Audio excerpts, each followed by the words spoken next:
What's up, everybody? In this video, I'm going to try and explain with the knowledge that I have from my mechanical engineering degree, why I think that the L2 and R2 triggers are suggested to quick failure. I see a lot of videos explaining how to repair it, but I find it quite curious to know why those things fell in the first place, and I didn't step across the video explaining why that might be. And after analyzing how the adaptive trigger works, I think I might know why exactly those adaptive triggers are failing so much. And I don't think it's actually Sony's fault. I mean, yeah, they kind of could have avoided it by testing it more severely, or testing it in real life usage before releasing the control.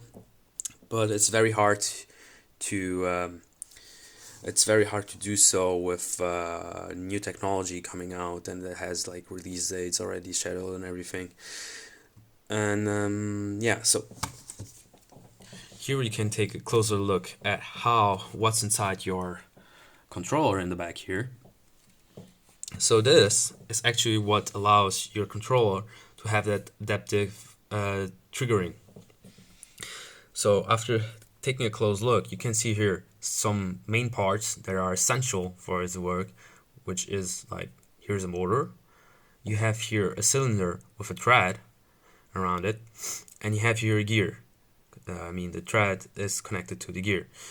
The gear is connected to the trigger. What happens when what happens when the adaptive triggering is active during a game is like there is a current passing through the motor, which will then spin the cylinder. The cylinder will turn, and thus make the gear turn as well. This will create the sensation of giving you like some kind of feedback, like some kind of pressure back to your finger. But I'm sure that this has been tested a lot, and that's not the reason why all of these controls are failing. What's causing the failure is actually a little small part in the trigger, which is actually this spring right here. So it looks like a very simple object, and it kind of is. The main goal of a spring is to absorb energy and to release it whenever it's not being pressurized. That's exactly what happens here. When you're pressing down the trigger, you're actually creating pressure in the spring, which will then store the pressure in a way of energy. And whenever you release the trigger, the spring goes back to its normal state, and thus the trigger goes back to how it was before you pressed it. This has been used for quite a while in controllers, so it's not a new part, it's not a new technology. It has been around for quite a few years. You can see it in Xbox controllers, in Nintendo controllers. Literally every controller has one of those springs, and usually they work just fine and have a very long lifespan because they have been tested against failure. But what happens here is kind of interesting. Whenever you're creating that adaptive triggering, you're actually pressing down, and the motor is actually pressing up. So you're creating two sorts of tensions in the spring, your negative one and positive one, and this kind of shortens the lifespan of the spring, because it has not been tested for it. It has it was not designed to in mind to observe those two types of pressure that are used here. And it's I don't know how Sony tested this, but depending on how you test the trigger, you could just press down with the same pressure applied to the trigger at all times. But that's not happening here. Whenever you press, depending on what's happening in the game, the motor will spin differently, and applying thus different pressures. And also, a human being pressing down a trigger is not the same as a machine pressing down the trigger, I don't know, for 10,000 times. The difference is that whenever you're playing a game which requires more precision, you actually like holding down, pressing down, and releasing it slowly, or just being more accurate. And when this when this adaptive triggering is working, actually what happens is like it's always like going up, down, up, down, up, down, up, down, up, down, and this is quite crucial for the lifespan of the spring, because usually in older controllers, whenever you press the trigger, it's counted as and release it, it's counted as one cycle. But what happens here is like whenever you press the trigger, you're actually creating, and the adaptive triggering is on, of course, you're actually creating like up to like 40 to 50 cycles in just one press. And you might say, well, that's not a lot, but multiply that by 100 presses, because let's say you play for half an hour, you press R2 during a shooter game 100 times, which is not much, by the way. That now you multiply 100 presses with 50 cycles. That's already 5,000 cycles, and you see where this is going. Whenever you're playing, the longer you play with adaptive with the adaptive triggering on, the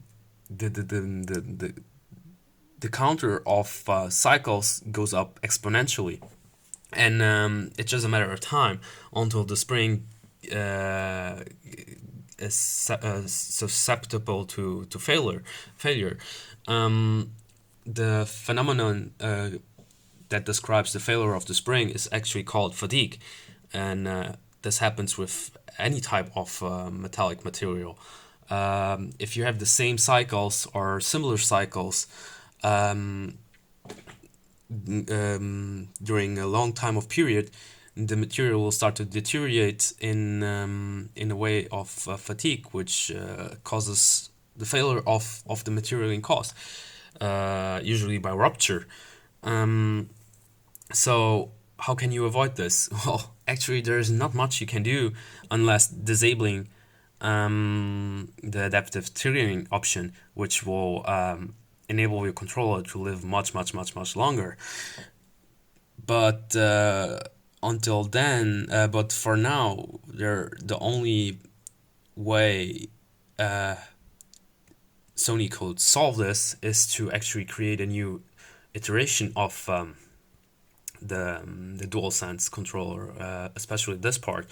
What will probably most likely happen is they will maybe substitute the spring by another sort of mechanism, another design of a spring up in this area, because you cannot do much.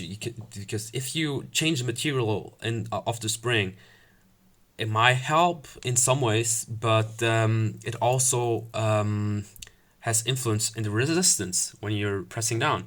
And we are all used to the same pressure in almost every trigger. You pick up a controller, when the pressure that you're going to apply here, it's almost the same in every controller you pick up.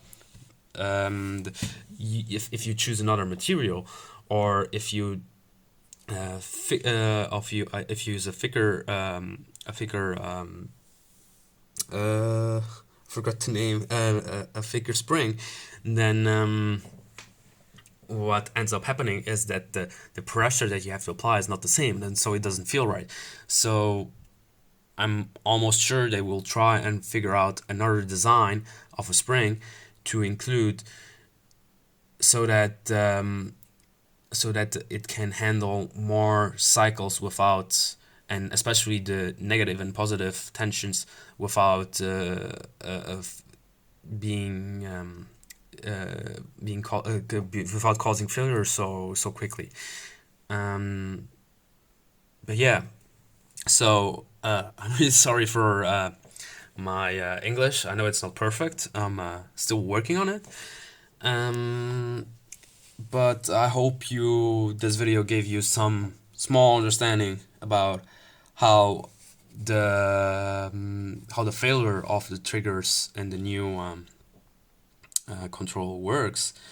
And by now you should also know why the L1 and R2 and R1 triggers hold up so well.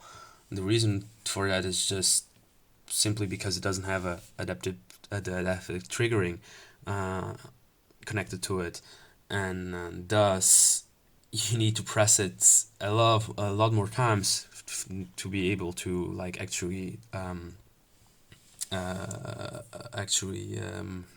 destroy the spring.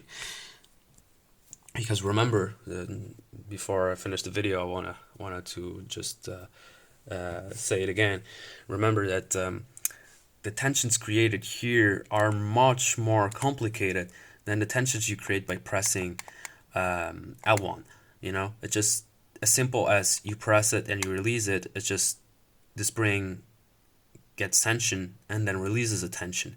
And what happens here is the same when what happens on L2 and R2 is the same as L1 if the adaptive triggering is off. But whenever it's turned on, what happens is like you have those small vibrations, and you actually have two opposite pressures applying on a small spring. Because remember that if you look at this, it's actually like already zoomed in.